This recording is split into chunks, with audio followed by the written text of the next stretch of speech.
Greetings, travelers, and welcome to episode 55 of WesteroScraft Walks with your humble host, Dutchguard. In today's episode, we'll be taking a look at House Toyne in the Stormlands. Now, I'm super excited about House Toyne, mostly because it's got some really cool backstory, and it's an extinct house. So we haven't really done an extinct house yet, and I really love extinct houses because it gives builds a certain je ne sais quoi kind of character that you can't get anywhere else, and it's got, as I said, it's got a really cool backstory, and we'll go through that in the video today.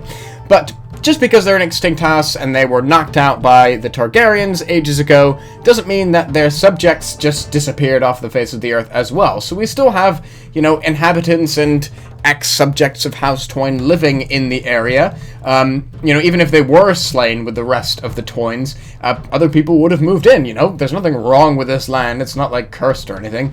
Well, who knows, maybe if you're extra superstitious it might be, but otherwise, perfectly good houses here, so people would have moved in and just carried on living. And it happened ages ago, so, since then, things have been repaired and fixed, and, so things carry on as normal, it's what they say, in Game of Thrones, the little people just want to carry on their lives. They don't care what the nobility are doing. They just want to sort of eat and sleep and, just carry on and not die, get killed by random soldiers. So we've got some typical Stormlands houses here, which is using all of those custom Stormlands blocks, the sort of dark dun colored blocks, which I dearly love. I think they give the Stormlands such a unique look, and you just instantly know when you're in the Stormlands. And that's all sort of comes from the Stormlands terrain set, which you can see sort of bits and pieces of in here. It's kind of look like the cobble there. It's that dark brown color. If we see some of it, actually we will see some of it out on these cliffs here. There you go, there's some right there in this sort of rock outcrop. That's the Stormlands terrain set. And that's what you'll see if you dig through this dirt. You see more down there popping out from underneath the grass. And that's where sort of all this stone comes from. And like I said, it's just a really cool color, really cool shade to again set apart this region of Westeros and make it unique and recognizable. So, if you're, running around Westeros doing quests and whatever, and you come across a town like this, oh, I'm in the Stormlands. And, you might even be able to guess, what house's lands you're in, based on the style, which is kind of cool. So we've got some pretty modest homes in here. We've got a few little hearths in here, some sleeping quarters. This is a very interesting bunk bed design, sort of a double bed on the bottom and a single on the top. But there you go. Space is at a premium, so there you go. Cool granary. I feel like we've seen a granary in every video for the past couple weeks. This granary is like a little mini granary. It's more like a silo, really, more than anything else. It's got a little pot under there for collecting the grain, and this ladder up here for climbing to the top, and I guess there's a hatch in here. There you go. Put your grain in there. Very cool. I do like that very much. Of course, food storage is really important to the Westerosi people, and that's why you'll see stuff like that all over the place. I just noticed this really cool swing here as well. Very nice. You've got to have leisure time as well. You can't constantly just be sharpening your swords or sowing the seeds. You've got to be swinging around, having fun, and enjoying your childhood while you can before you're, murdered by some horrible battle, whatever, but some knight that just come along and stabs you for your chicken. I hope some of you got that reference. Anyway, very cool, nice little houses here. This one's 2 stories, got a portrait of the father there, so maybe someone here is pretty holy, pretty religious. We've got a crate of barrels, oh my god, what? A crate of barrels? A crate of grapes, maybe for pressing, maybe for making wine. And over there, we will see the old keep of House Toyne. So now, it hasn't been inhabited by the Toynes for hundreds of years. Actually, maybe not hundreds of years. It's not too long ago, actually. It was, I think, 281 AC? After Conquest, so it's a decently long time ago. But what we decided to do here, because the books don't tell us anything about what happened to the lands of the Toynes after they died out, what we've done here is we've created a little conflict between the Morgans, which are the colors here, the red, black and green, and the Conningtons, which is the white and red up there. So the Conningtons currently hold House Toyne, but the Morgans are laying siege. And the Conningtons and Morgans are fairly close to each other in the Stormlands, and this keep right here is smack dab right in the middle of those two houses, and they're fighting over the lands. And now that's something we sort of just created, but it made a lot of sense. Based on the location of where we placed House Toyne, and because no one really has a claim on it, and we didn't want to just invent another house to occupy some ruined keep, we decided to create a little conflict and just make it kind of interesting for anyone exploring. You might be able to work out then that this is a little Morgan camp, there's another one on the other side of the keep there, and that flag up top is a Connington flag. Conningtons come from Griffin's Roost, which is just further along to the north here.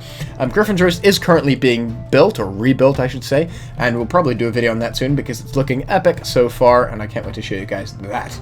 Right, so I don't think there's anything else out here I can show you. Maybe I'll just go out on that cliff real quick and see if I can see anything else. This is, of course, a little inlet from the narrow sea. Looks like down there we've got a little fishing dock, a fishing boat out there. You can see netting some fish and some lines there for drying out those fish on the shore there.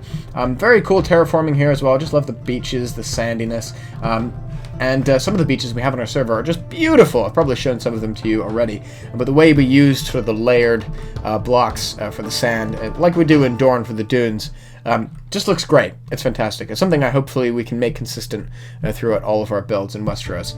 So right, let's take a look at the ancient keep of House Toyne, and I will start talking to you about the legend of House Toyne. So basically what happened was, Sir Terence Toyne, who was a knight of the Kingsguard... Ooh, this is blocked off. We're gonna have to find a secret way in. I love that. Of course it's blocked off, because it's under siege. Anyway, as I was saying, Sir Terence Toyne, who was a knight of the Kingsguard, Kingsguard being those guys that protect the king, he was a Kingsguard of Aegon IV, Aegon Targaryen, and he fell in love with one of his mistresses. And of course the king found out, wasn't too happy, and killed him. So he wasn't really, you know, out for himself. He was just kind of messing about with the king's mistress. He wasn't really doing his duties, so the king chopped off his head. And then Terence's two brothers got kind of pissed off and decided to seek vengeance, but they got killed by Aemon the Dragon Knight, who's a famous knight of the Targaryens. So that's 3 Toynes just dead right in like a couple days, and that's kind of the start of the downfall of House Toyne. Their lands were stripped of them, so this became completely unclaimed and didn't have an occupant. Probably the king sent down some soldiers to go and clear them out. Here we've got another little camp from the Morgans, by the way. You can see some more helmets and armor around here. Very cool. So that was sort of how House Toyne sort of came to its downfall. But what's even more interesting is we know about 2 other Toynes that existed after the fall of House Toyne. One of them became the leader of the Kingswood Brotherhood, which was a band of outlaws that lived in the Kingswood, which isn't all too far from here, where we are now. I'm really struggling to find this entrance. It's got to be in here somewhere. Do I have to climb vines? Is that what I have to do? We'll figure it out. We've got time. So he became the leader of, his name was Simon Toyne, became the leader of the Kingswood Brotherhood. He was eventually slain by Sir Barristan Selmy, who you're probably all familiar with, when Sir Barristan was saving some lady. It's not really important. But yeah, he was eventually slain. And then there was one other member of House Toyne, which made it all the way... He made it all the way across the sea, across the narrow sea to Essos, and was the Captain General of the Golden Company, which was the sellsword company in Essos. His name was Miles Toyne, and you know, we don't really know what happened to him. He might still be alive. He might have, you know, offspring that are still in the Golden Company. We do hear the Golden Company name dropped here and there, and we think they're going to be pretty important in the future. You know, there's nothing confirmed. I'm not spoiling anything, but yeah. So that might be kind of interesting. That's why House Toyne is so interesting to me. It's one of those extinct houses that gets mentioned every once in a while, and it's like, ooh, you know, there might still be a Toyne out there, you know, seeking vengeance against the Targaryens or against the Iron Throne or what have you. So that's pretty cool. Really like that. Okay, I found a switch. No, stop placing meat. I found a switch. Press the button. Right, cool. We found our way in. Awesome. I mean, that's kind of obvious, isn't it? Like, there's a camp right outside. I was like, oh, press the button and get inside. But cool. So we're in this really ruined keep, and I think the builder did a fantastic job of kind of dressing it up to make it look like there's a battalion of soldiers in here that are under siege. I just want to check out what's in the cellars real quick. Looks like we've got a well in the cellar, which is good for a siege, so you can still have access to fresh water. Out here, looks like, or in here rather, we've got a jail cell with some not too alive prisoners in there. But very cool cellar nonetheless. We've got some kegs of ale, that kind of thing. Looks like they're pretty well stocked. Pretty well prepared for a siege. We've got nice little sleeping quarters in here as well, which are pretty stinky according to the flies. But yeah, very nice little details there. So let's make our way up. If we can get up here, what's up here? This must be a little sort of terrace, little lookout for perhaps one of the Conningtons to keep a watch out for those sneaky Morgans. But yeah, there you go. Now we're up on the next floor here. Looks like we've got lots of bunk beds. These don't look like they're very used though. When we use the planks instead of these bed textures, usually means that it's just a bed that's not being used. Oh, this looks like it's barricaded, so we can't go through that way. Oh my god, is this a puzzle? I love this. I love this build. It's great. Thank you. Thank you. You know who you are who built this. Look, even here we've got some old colors of the Toynes, like a worn carpet, which is the colors of House Toyne. The sigil of House Toyne is a winged heart on a gold field with a black border, and their words are "fly high, fly far," which again is kind of cool because like one of the Toynes, Miles Toyne, did exactly that. He was like, "Oh crap, I'm in trouble. I'm getting out of here." Flew to Essos and you know, became the leader of the Golden Company. Like, how cool is that? This must be the main entrance, which we couldn't get into before. Oh no, that's where we came in. Oh god, I'm so lost. So lost, I did not scout out this place before. Cool little abandoned hearth.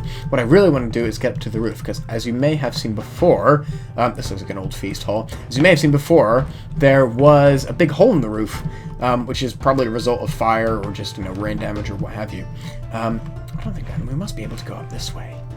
Okay, come on now. Come on, Dutch, put on your thinking cap. Right. You know, I don't know. I don't know if this is the right way. You know, we've got a door here, but I can't go through it. No, this is not. What tricksy hobbit built this keep? I will find you. I mean, I do love it. I do love it. Don't get me wrong. I love this place. Oh, well, it's not a puzzle because there's freaking stairs. I'm just blind. I did not see the stairs. Okay. Going up the stairs, exploring the ancient seat of House Toyne. Again, really cool leftover carpet from the Toynes. Actually, think about it now. When were the present events of Song of Ice and Fire? That's 300 AC, so it's something like 308 AC. So this was only like 20, 30 years ago.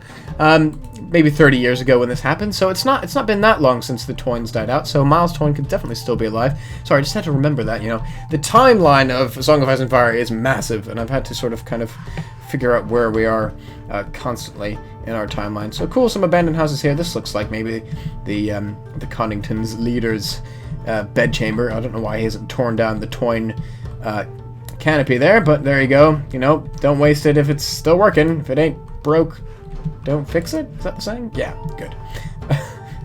These sayings, I'm not very good with them. Right, let's head up this little, looks like a tower up here, or a turret. Again, some banners from House Toyne, very cool. Wow, all kinds of Toyne colors up here. Lots of armor left over. What do we got up here? Some shelves. You can see that's the slate, the green slate that this keep is roofed with. Ooh, this looks like ladder. Going up the ladder.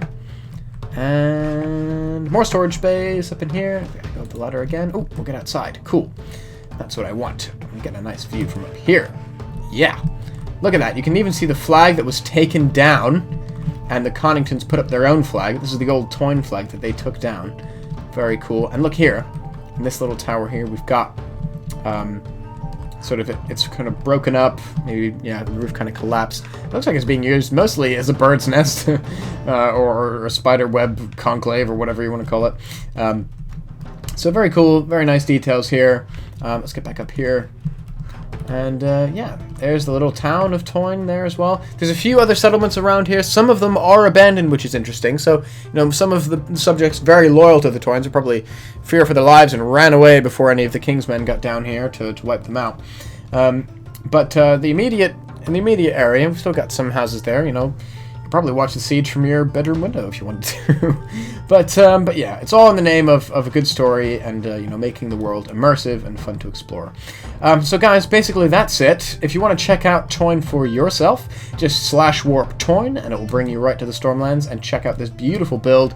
There's lots of stuff around here as well. There's loads of forests, and as I said, Crow's Nest down to the south and Griffin's Roost up to the north are very close by, so you can check those as well. If you just keep following the road north or south, you'll eventually get there. So that's it. thanks so much for watching, and I'll see you next time for episode 56.